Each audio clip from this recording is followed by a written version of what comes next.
El demonio de Laplace o un universo determinístico.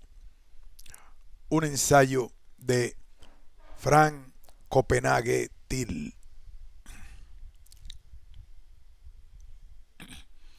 Algunos científicos creen en Dios. No esperes resultados diferentes si siempre haces lo mismo. Esta contundente frase atribuida a personajes tan dispares como Mark Twain, Churchill o Einstein encierra una verdad absoluta e incuestionable. Todo efecto tiene una causa y si la causa se repite, el efecto es el mismo. No hay lugar para el azar o la casualidad. El universo se rige por leyes que conducen siempre al mismo resultado. En otras palabras, vivimos en un mundo determinístico.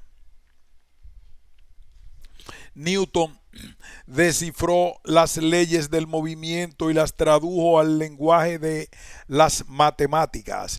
A partir de la posición y velocidad instantánea de algo que se mueve, sus ecuaciones predicen con precisión absoluta la posición y velocidad de ese algo a lo largo del tiempo.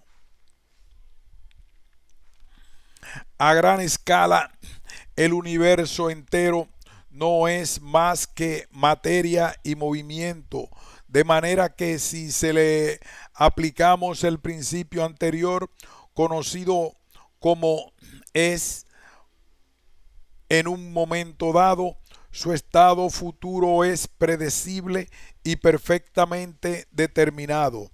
Es lo que se denomina principio de la causalidad. Nada es aleatorio. Si lanzo un dado sobre una mesa, que salga o no un 6 es algo perfectamente determinístico, aunque parezca aleatorio.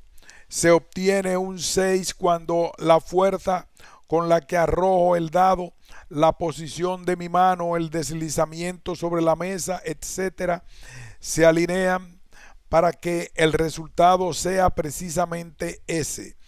No hay nada aleatorio en esta experiencia, tan solo existen variables ocultas, no tenidas en cuenta a priori, que parecen invocar al azar, dando así al proceso una apariencia probabilística. Las probabilidades y las estadísticas son en realidad algo que alguien se inventó para cuantificar este tipo de desconocimiento. La hipótesis de Laplace. El determinismo es algo absolutamente intrínseco a las matemáticas de Newton, pero no fue explícitamente defendido por él porque era un hombre muy religioso y sus conclusiones atentaban contra la creencia de Dios, de que Dios está permanentemente detrás de todo lo que sucede en el universo. Fue Pierre-Simon Marqués de Laplace, matemático y físico francés, nacido un siglo después que Newton, quien abiertamente planteó la idea de que nada ni nadie interfería directamente en los movimientos del universo. Sus inclinaciones religiosas no estaban demasiado claras, aunque de vez en cuando él mismo dejaba alguna pista. Se dice que en cierta ocasión el emperador Napoleón le preguntó acerca de la ausencia de Dios en sus libros de astronomía, a lo que supuestamente respondió: nunca tuve necesidad de utilizar esa hipótesis. Laplace fue quizás quien mejor entendió la mecánica newtoniana, desarrollando y ampliando conceptos alrededor de ella.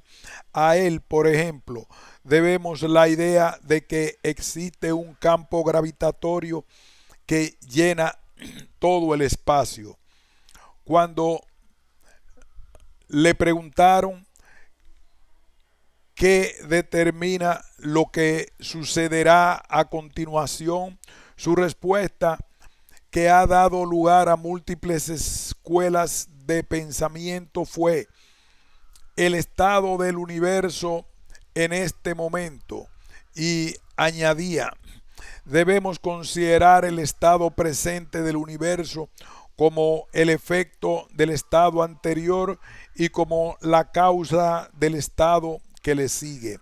En otras palabras, conociendo el estado del universo en cualquier instante, es posible determinar cómo fue en un instante pasado y cómo será en un futuro. Este postulado es conocido como principio de conservación de la información. Cada instante contiene la información precisa para determinar la de los otros instantes. Si un ser de gran intelecto, decía Laplace, conociera la posición y velocidad de las partículas de materia del universo y comprendiera todas las fuerzas a las que están sometidas, podría calcular su posición y velocidad en cualquier momento del pasado o del futuro.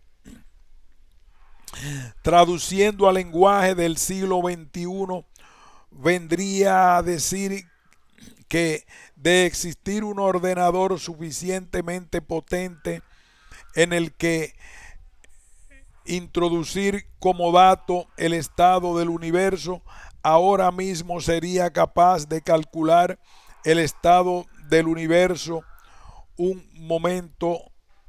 en un momento antes y un momento después. Evidentemente no existe ordenador alguno capaz de hacer este cálculo, y dado que en la época de Laplace tampoco existía ordenador de ningún tipo, sus contemporáneos bautizaron a este ser de gran intelecto como el demonio de Laplace.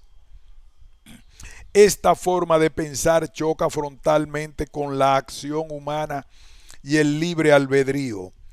El determinismo defiende que todo está determinado por las leyes físicas del universo y que el ser humano no es nada especial dentro de él. Todo lo que hace está sujeto a estas leyes y el libre albedrío es, por tanto, consecuencia de ellas mismas. Asumiendo que la capacidad humana de decidir libremente existe y no es una ilusión, recuerda los experimentos del profesor Benjamin Libet que hemos comentado en artículos anteriores. Se trataría en última instancia de una capacidad dirigida tan solo por las circunstancias en las que en cada momento se ve inmerso el individuo. Algunos, sin embargo, defienden la idea de compatibilidad entre el libre albedrío y un mundo determinístico. Efectivamente, el futuro está determinado por el presente, pero es tan extremadamente complejo que nos resulta imposible conocer cómo va a ser. Debemos por ello actuar sobre la base de expectativas y medir nuestras acciones tomándolas a ellas mismas como referencia, sin preocuparnos de este futuro que, aunque determinado, resulta en la misma medida incierto. En otras palabras, hagas lo que hagas, dará igual porque todo está ya escrito, pero aún así serás responsable de tus acciones. El mundo es un autómata. Clase 4. Para ilustrar la idea de algo que aun siendo determinístico, resulta impredecible, se recurre con frecuencia a ejemplos basados en autómatas celulares. Un autómata celular es una máquina teórica autorreplicante que se reproduce en función de determinadas reglas. Por ejemplo, observa en la figura la línea de celdas superior que representa una primera generación de individuos 1 y 0, y la línea de abajo representa la segunda generación. El estado de una célula en la segunda generación depende solo del estado actual de la célula progenitora y de sus dos vecinos inmediatos. Las reglas de reproducción pueden deducirse fácilmente observando las dos filas, progenitor 1 con vecinos 1 y 1, descendencia 1, progenitor 1, vecino a la izquierda 1 y a la derecha 0, descendencia 1, etc. Si partimos de una primera generación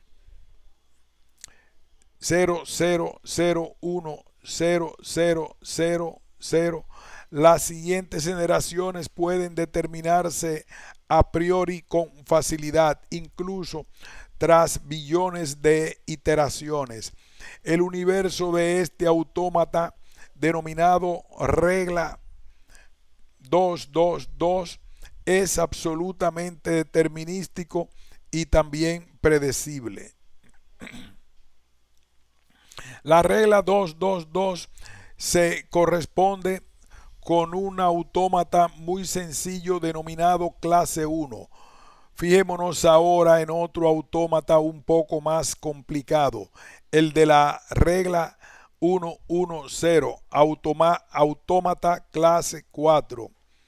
Analizando las sucesivas generaciones de este autómata, se descubren patrones que se repiten de forma extraña y aleatoria, de manera que si quisiéramos conocer el valor de las células tras millones de generaciones, sería posible hacerlo a priori, sin recorrer una a una todas las generaciones anteriores.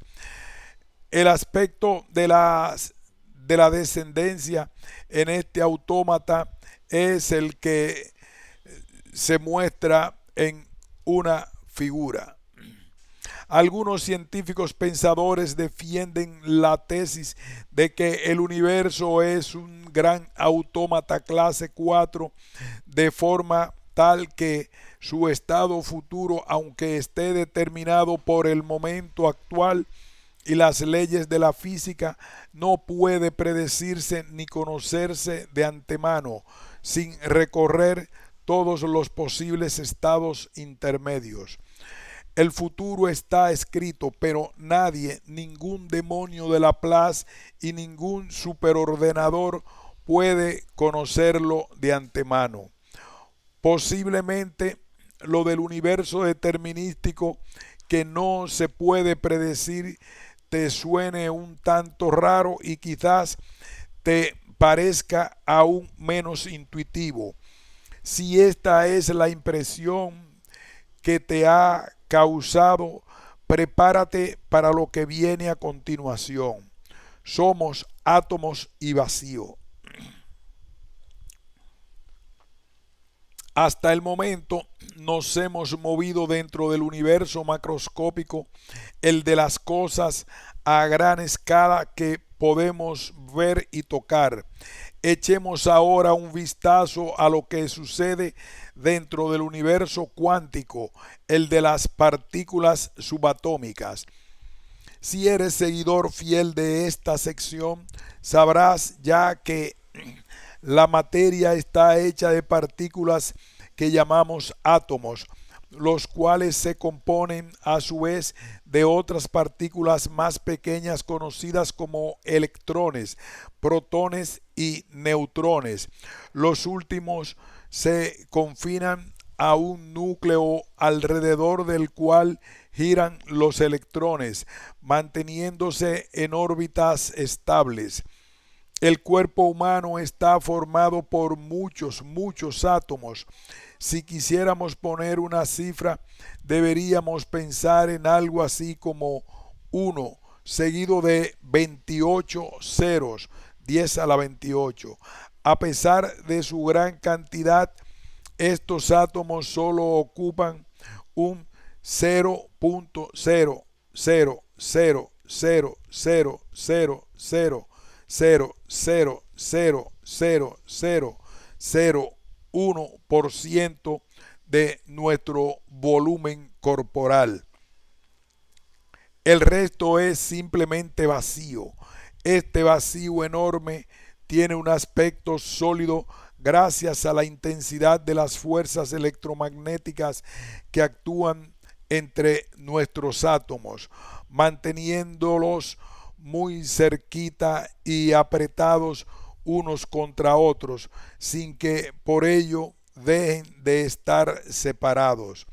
Vamos a fijarnos en uno de los electrones que forman parte de alguno de los muchos átomos de nuestro cuerpo. Si nos acercamos a él con los ojos cerrados, percibimos enseguida su presencia. Notamos que interfiere con el entorno e intuimos por ello que está ahí, pero de momento no lo vemos porque todavía no hemos abierto los ojos. Pero qué extraño, no estamos percibiendo su presencia en un solo lugar. Notamos que el electrón está simultáneamente en muchos lugares, en todos aquellos donde físicamente podría estar. Es más, adopta también la forma simultánea todos los posibles valores que podrían tener sus atributos cuánticos, velocidad, giro, carga, etc. Esta extraña capacidad de estar en varios lugares y en distintos estados a la vez, superposición cuántica, es común en todas las partículas, no es en absoluto algo privativo de los electrones. Cuando abrimos los ojos vemos, sin embargo, que nuestro electrón se materializa al momento en algo tangible que está localizado en un único lugar del espacio y que adopta una configuración cuántica también única. ¿Qué onda? Ahondemos en una primera reflexión que deriva de nuestro experimento. El electrón, en tanto no es observado, se está manifestando en realidad como una onda. Una onda es algo que está en todas partes y que, aunque su presencia se percibe, nadie puede ver ni tocar. Estamos bastante familiarizados con las ondas de radio o las del teléfono móvil, porque ya forman parte de nuestra vida cotidiana. Cuando conectamos el teléfono y se activa la señal de cobertura, sabemos que ahí se está recibiendo una onda, se están recibiendo unas ondas radioeléctricas, aunque no podemos verlas ni tocarlas. También nos resulta familiar una ola del mar, que es asimismo una especie de fenómeno ondulatorio. Una ola no es nada especial, es tan solo agua, como la del remanso de la bahía, pero tiene un efecto que percibimos cuando avanza a lo largo de su recorrido. desde que a finales del siglo XIX el científico escocés James Clerk Maxwell formuló sus teorías sobre el electromagnetismo, es sabido y aceptado que la luz es una onda electromagnética. De repente, ya entrado el siglo XX, apareció Einstein defendiendo la naturaleza corpuscular de la luz, lo que le hizo acreedor de un premio Nobel. Einstein desconcertó a la comunidad científica cuando demostró que la luz era precisamente todo lo opuesto a una onda, un flujo de partículas tangibles, fotones, que pueden interactuar como tales con el resto de la materia. ¿Qué es, en definitiva, la luz, onda o partículas? La respuesta es muy sencilla, las dos cosas. Esta es la extraña forma que tienen las partículas de manifestarse, unas veces como ondas que ocupan todo el espacio y otras veces como corpúsculos materiales que se localizan en un solo punto. No te deprimas si te ves incapaz de entender nada de esto.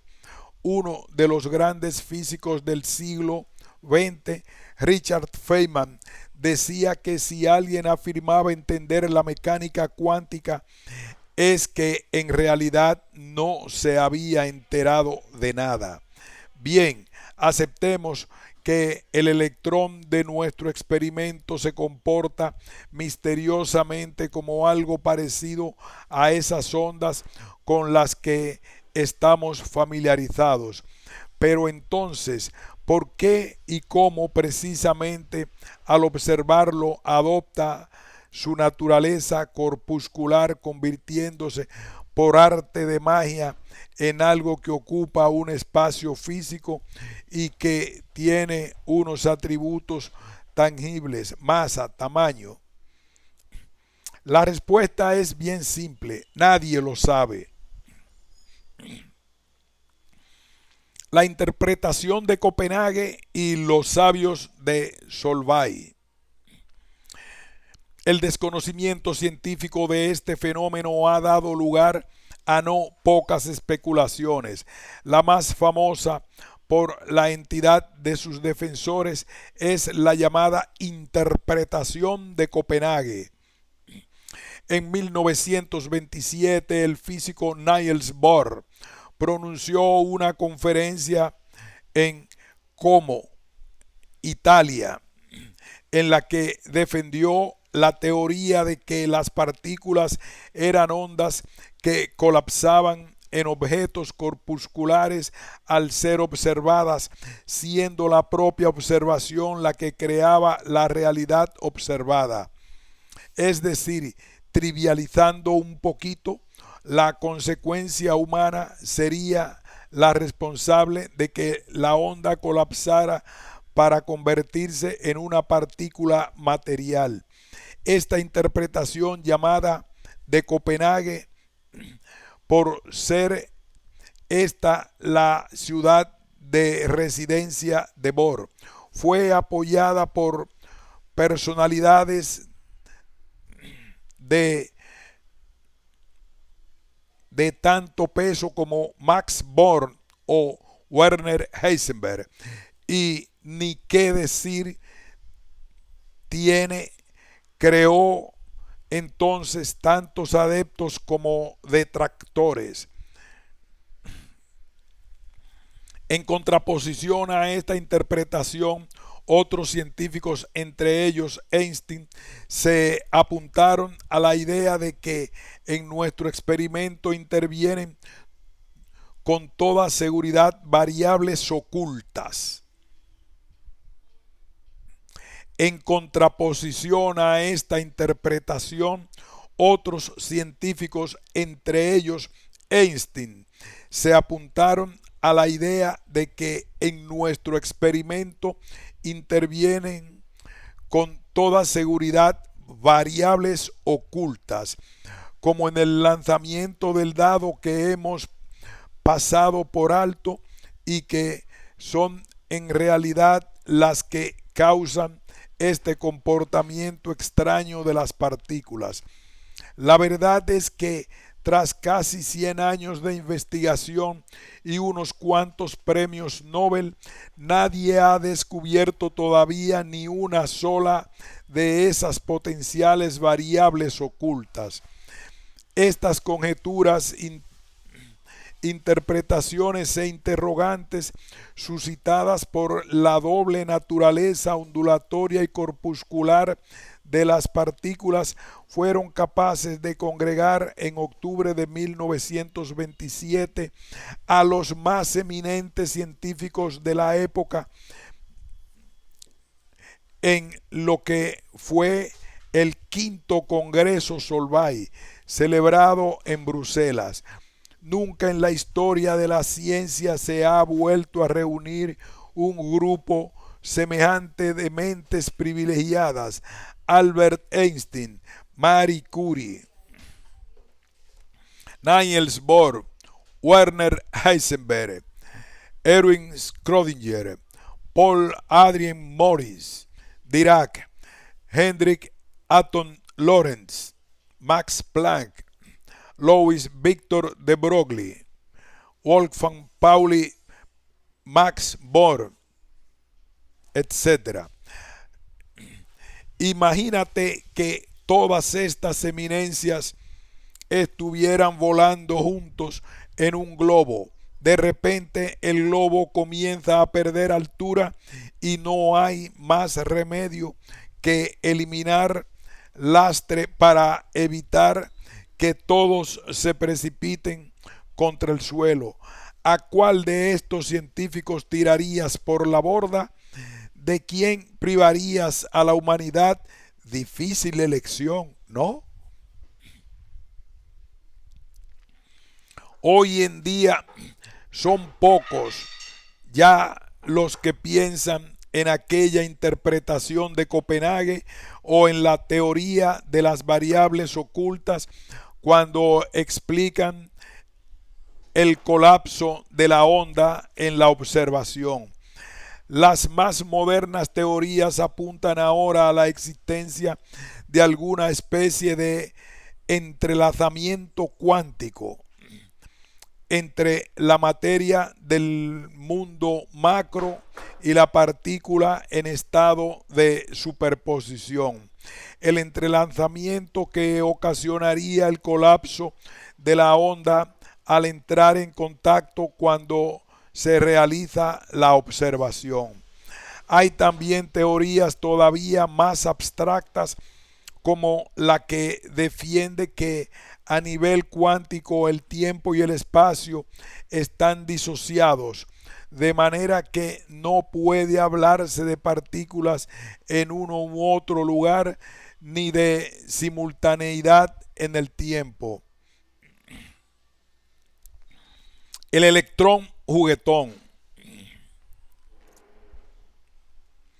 Aunque parezca difícil, los científicos manejan interpretaciones si cabe más atrevidas, como la que viene ahora, que de paso nos llevará de regreso a nuestro universo determinista. Para asegurarnos de que no hemos pasado nada por alto y de que tampoco hemos obviado ninguna de esas variables ocultas a las que se refería Einstein, vamos a repetir nuestro experimento con el electrón. Parece que todo sucede como la primera vez, en tanto mantenemos los ojos cerrados. El electrón se manifiesta simultáneamente en todos los lugares donde potencialmente podría estar y en todos sus posibles estados cuánticos. Al abrir los ojos para observarlo, adopta una forma corpuscular y lo localizamos en un punto concreto del espacio.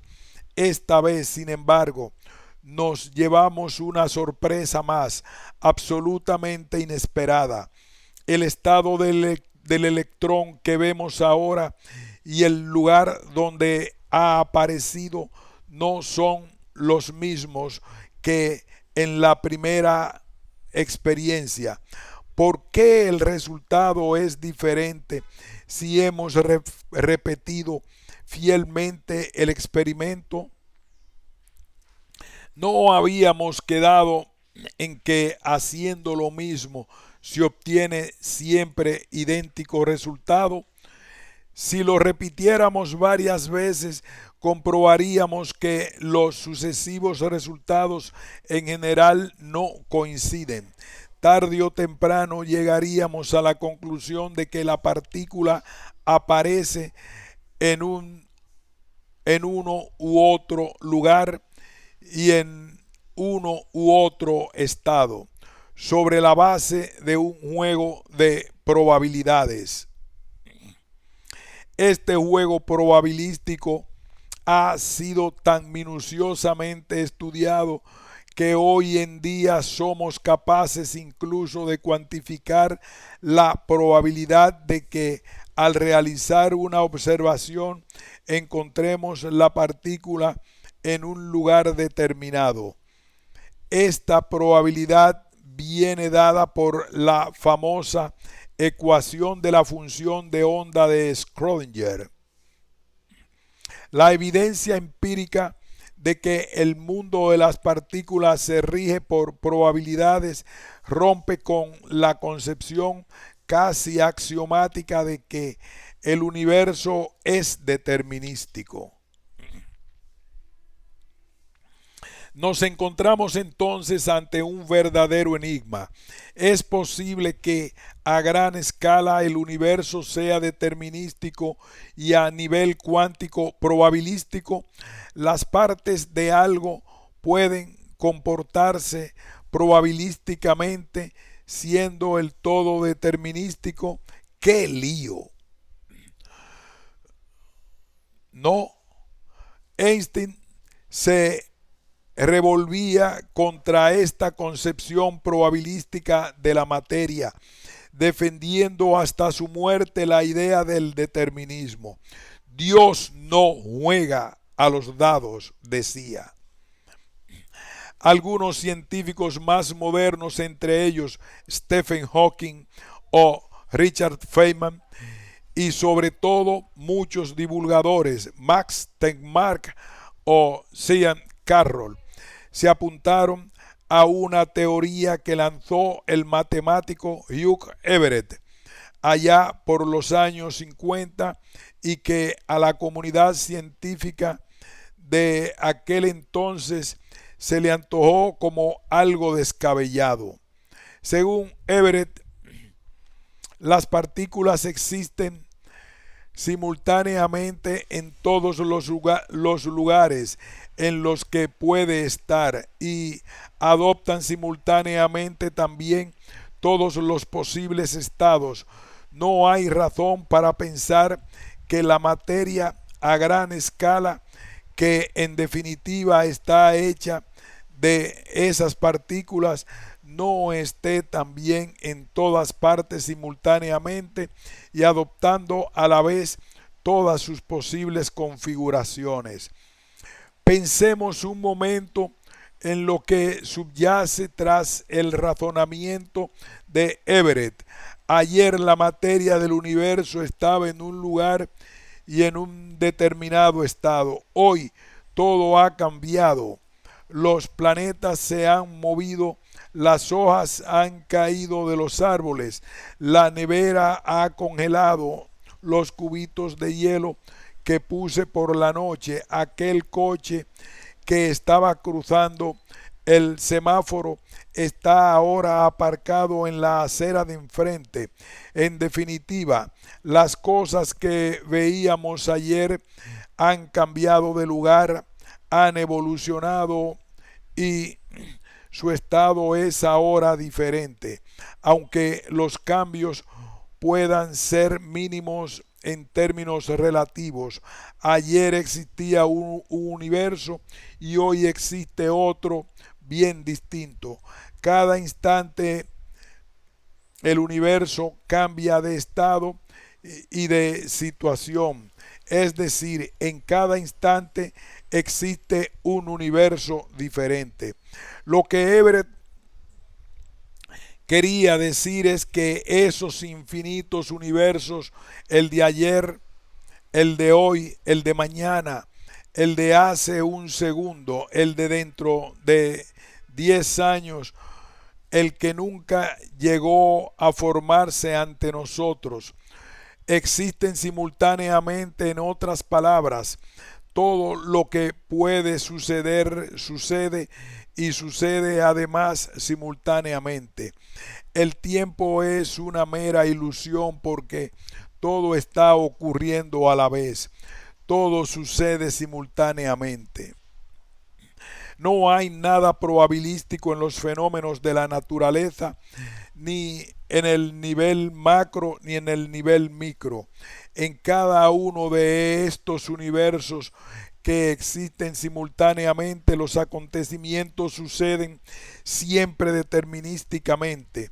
Cuando el experimento Cuando en el experimento realizamos la observación, el electrón se materializa en nuestra realidad adoptando en ese momento que estamos, y simultáneamente se materializa también en los demás universos, adoptando en ellos los otros posibles estados, siempre, como digo, de forma simultánea y determinística. ¿Existe alguna evidencia científica que avale la teoría de Everett? Evidentemente que no. En realidad, ni siquiera se puede calificar de teoría científica, ya que no es falseable. No hay mecanismo que permita demostrar que es falsa. El éxito de esta teoría y lo que le hace ganar cada día más adeptos es que permite explicar de forma elegante y por supuesto original el dualismo aparente entre el carácter probabilístico del universo y el determinístico del universo macro. Tampoco ha sido mala fuente de inspiración para algún que otro guión cinematográfico. Recuerda, no te deprimas por no entender nada de esto. Si fueras capaz de entenderlo, entrarías a formar parte de una selecta minoría formada por la única persona. Por cierto, yo arrojaría fuera de la barquilla del globo al científico más gordito, al que más pesara.